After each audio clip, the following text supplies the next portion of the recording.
Dear participants, so far in the first 3 modules, we provide you the institutional setup for the PPP. We also looked at the legal and regulatory framework. We also presented the different models of PPP, including operation contract, BOT, lease contract, affermage. So today, we will now zoom on the process of PPP. What I mean by process is how you procure a PPP. Once you have the idea, what do? We perceive 6 key stages in that process, from the identification of the idea to the award of the contract of PPP. The first one is identification and selection of the PPP project. Usually, in the government plan, the Ministry of Plan or Ministry of Finance will have a long list of potential projects that are potentially suitable for PPP. They could be water project, they could be a potential toll road, they could be a hydropower project, they could be a power generation project, they could be municipal waste, many projects. The first step is to put the priority. Which are the low-hanging fruit, which are the most needed, especially if you are starting right now your PPP project. You don't want to start with a very complex project. You would like to start with those projects that are bankable, feasible, and could show result so that people trust the system and that you yourself learn as you go. So identification of these projects is important. Based on criteria that you will identify, you will have your priority list, let's say the first 3 or 5 projects. The next step, you have identified, you said, okay, I'm going to do a greenfield project. I'm going to do a new power plant. This could be, if you want, the decision to do it. But first, we need to appraise to see it's feasible, the size, the economic, what kind of attraction it could be for the private sector. So you will have to look at how you want to tender it. So you have to ask yourself a few questions about how you would like to do that project. The third question or stage is what we call structuring of the project. Here, once you have defined what you want to do, you have the term sheet of what kind of project, then you have to say what kind of bidders you would like to attract. And here, the procurement process is very important, as we said in other sessions. Here we talk about an open bid. But to do an open bid, you need to target also potential bidder. What we suggest to have a pre-qualification. Pre-qualification, that's me. We put an announcement in the national and international newspaper with the key element of the project. And you say, I would like to build a 50 megawatt power plant in the city of, and I would like to do it on BOT or IPP or whatever form you have decided. And I would like to see potential people interested. But to do a pre-qualification process, you need also to zoom on those that you want to get. You don't want to have it open to every single small potential bidder. So usually there are criteria for pre-qualification bidders.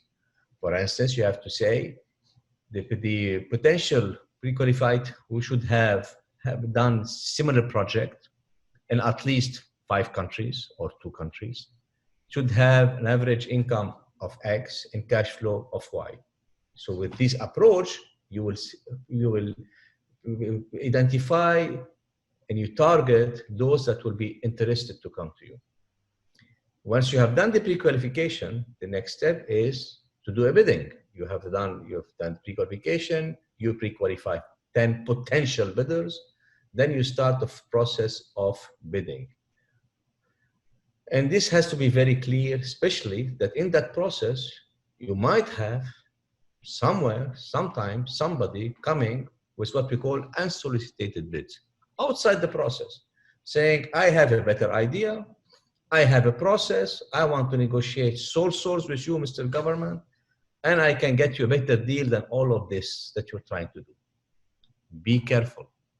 In my personal experience, if you receive unsolicited bids and you start to negotiating sole source deals, in my personal experience, it will take you much longer time than doing a competitive bid for selection of bidder. And this has to be very clear in everybody's mind. Why? Because when you do competitive bids, you have benchmark in terms of quality of the service that will be offered, the price per cubic meter or price per kilowatt that will be offered. You can compare. When you have an associated bid, that somebody come to you and say, I have a good bid for you, and I'm going to pay you 50 cents per kilowatt. First question you ask yourself, okay, how do I compare it to? To the public sector? It's not comparable. To the regional market? Maybe. To the international comparative examples? Maybe. It will be much more difficult to explain and to justify. Therefore, it's very important to go in a very clean, transparent framework of competitive bids. There are cases where you will do some kind of source discussion, but these are very rare in a specific area, and they will have also to be justified. The third stage is the contract award. Once you have done the process of procurement, you have received the offer, you have the technical evaluation, and that basis, then you have the financial evaluation, then you award the contract, and then you start working on the commissioning and the delivery. And that's what you say to the potential bidder who win the contract. Now I'm commissioning you, you start implementation and you deliver. Then you have the stage 6, because most government, in my experience, think that their job finished in stage 5. No, actually, your hard work as government official start in stage 6, what I call the contract management. It deals with the construction, operation, including what kind of condition to monitor, what are the performance criteria, how you regulate that contract, is there any illegality happening, sometimes you have a problem of land management, property right, etc., etc., etc. The government has a responsibility to regulate that contract. And therefore, it's very important to keep an eye on how the contract is being constructed and then implemented. And because at the end of the day, if it's a BOT, after 20 or 25 years, it will be transferred to you. What do you want to make sure that you receive a good asset back to you? So if you look quickly to summarize all of this, these are the phases. Each phase will take different time. In my experience, between the identification and issuing of a tender, it could take a year. Some people will be always in a hurry. We want to do it in 2 months, 3 months. It is possible, it's feasible, but we have to do the right thing.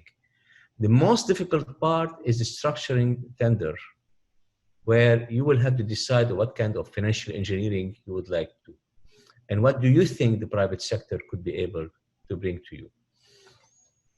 From this overall process, for instance, if we now zoom on each aspect, as I said earlier, in the identification, you have to look at the need, you have to provide an assessment of potential challenge. This is where you make your business case to the authority and to the citizen of the country. But also you have to look at the testing of the economic soundness. Is this project least cost solution?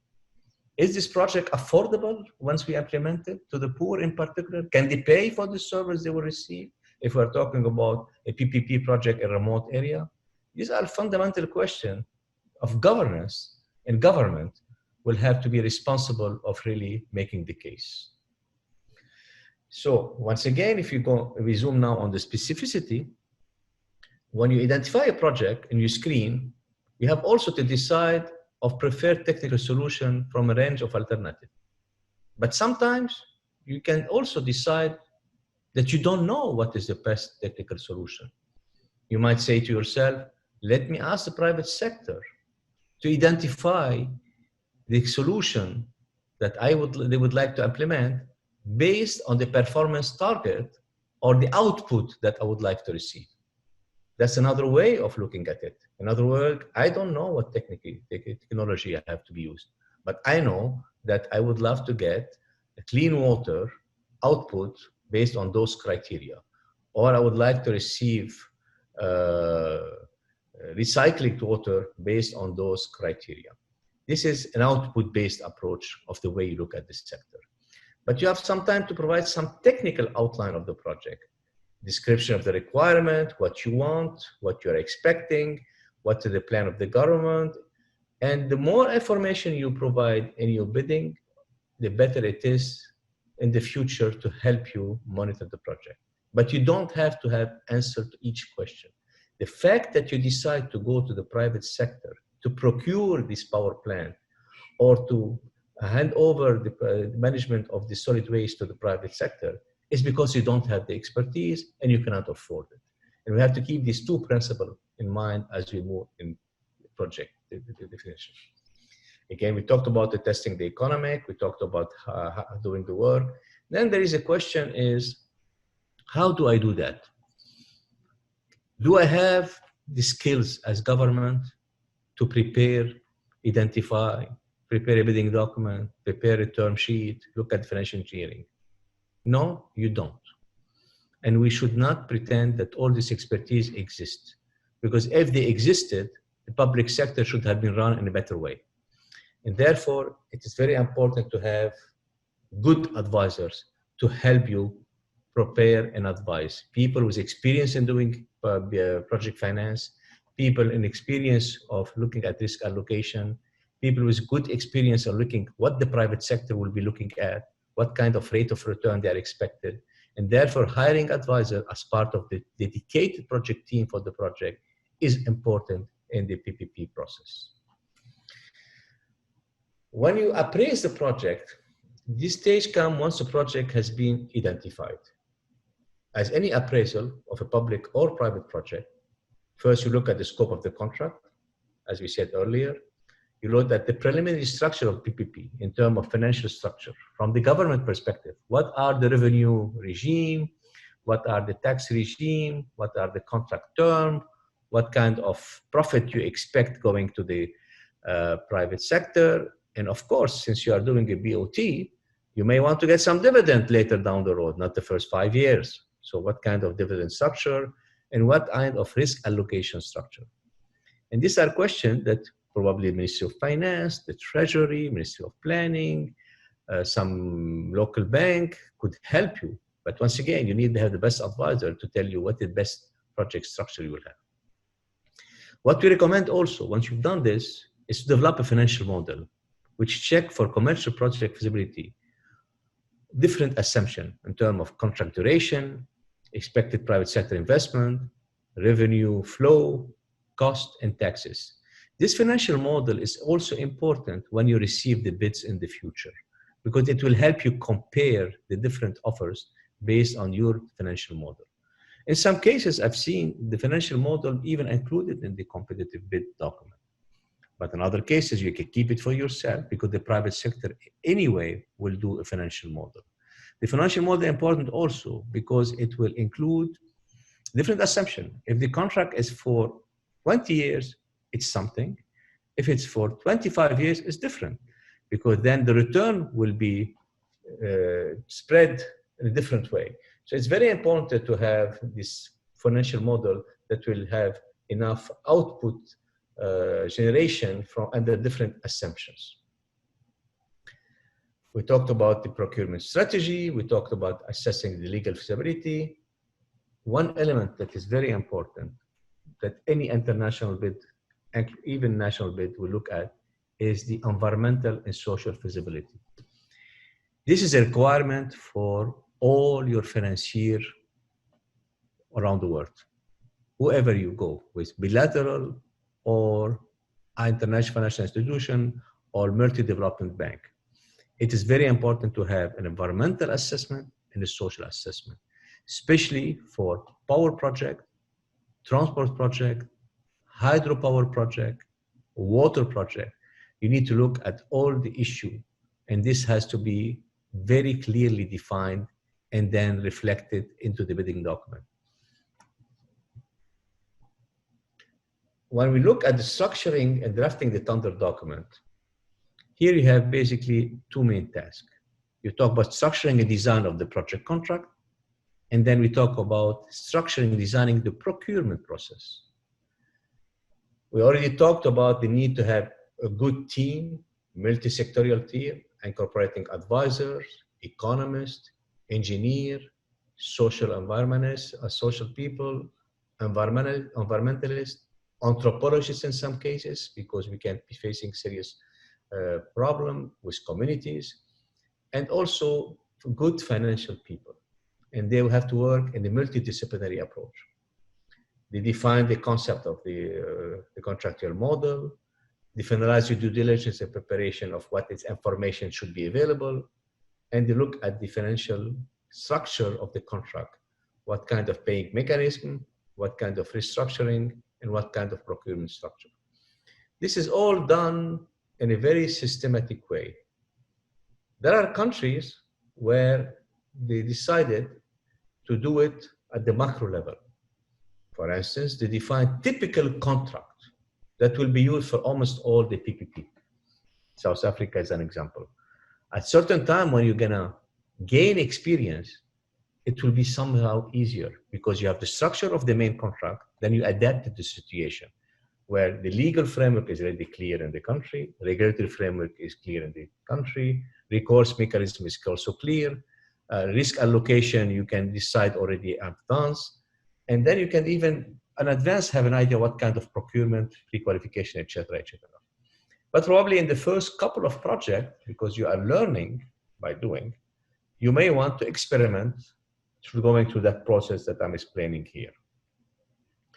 When you refine the contract, you update your financial model, taking into account what you find at the appraisal phase, then you add additional commercial term, you define all the integrity of what the typical contract is being done. And this is very important because this is where the deal is done between the private and the public sector. And any deal, you need to have winners. We don't want to have one win, the other lose. We are talking about the long-term relation of over 20 years between a potential private sector investor and operator and a government. And this relation has to be built on building trust, transparency, and also accountability. But you have to expect also the private sector is expecting a good profit and rate of return on the investment that they have raised for you. So this has to be very clear. This is not charity program. This is not any of this. These are commercial projects on which you expect good rate of return. If not, the private sector will not come. The tendering process, we explained it. You allow bidders sufficient time to prepare and submit offers. Here again, people will tell you, I'm in a rush. I'm going to give them 1 week. No. You should give a minimum to 2 to 3 months for any bidders to prepare their bid. Usually, when the private sector prepare their bid, it will cost them a lot of money. In some cases, I said in an earlier session, it could be 10% of total project could go for just preparing the project. And that's a lot of money. I've seen projects in countries like Laos and one of the hydro projects where over $50 million was the cost for the private sector to prepare and put the bid and ensure it's well done. So you have to give them the necessary time to submit good offers, where a minimum bid period is part on the characteristic, as I said, but it's usually at least 2 to 3 months. In some places, it could be more than this. You have to make sure that this process include in the data room all the information that you have prepared for the appraisal, technical, any information has to be provided and made public to all the bidders. You have also to expect once you launch the bid, people will decide to ask you questions. So you cannot say, I'm sending you the bid, see you in 3 months. No. Clarification of the contract and the request for proposal is a normal process, but you have also make it very clear that when you clarify an information to one bidder, you made it public to all the other bidders. and that was transparency in the process. In other words, I am not going to give privileged information to one bidders and keep it away from the others. So usually what happened here, we ask all the bidders to give us their question. We prepare to put this in we put our answer in the data room, and this is available to everybody. Evaluation proposal is very important. Here you have a committee, different people, still with your advisors helping you.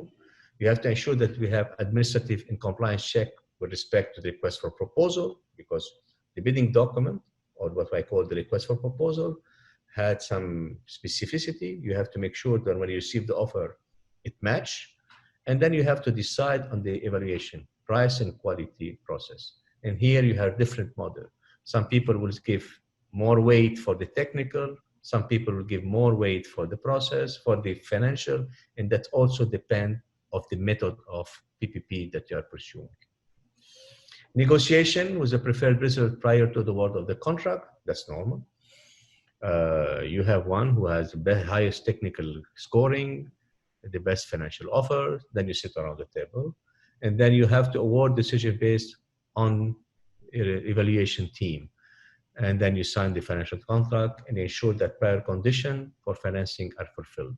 This is an important aspect because you want to make sure when you sign the government, as a government, the contract, that everything is in place so that you start implementation. Construction phase takes some time. It could be 2 years, it could be 1 year. And here you have to make sure and facilitate the private sector had to obtain permit and clearances for construction. Private partner has to finalize the last step of the construction work, and then you do the construction as normal.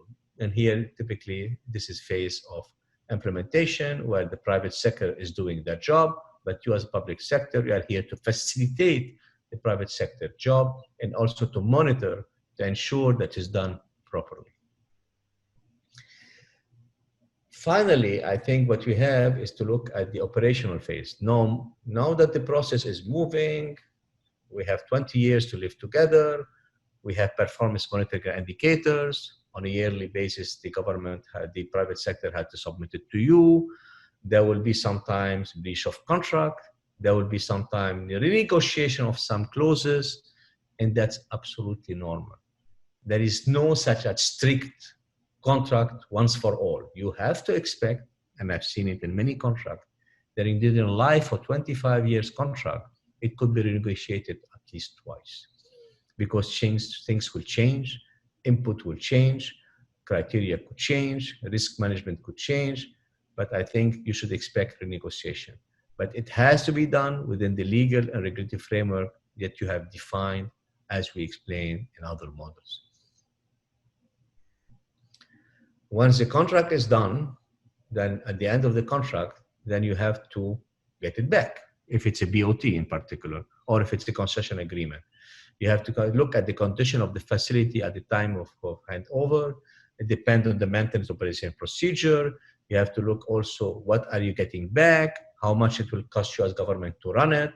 And if you decide to expand the contract or you decide to rebid the contract, these are all decisions that you have to decide as government. These are useful links that give you a different reading about how to do it.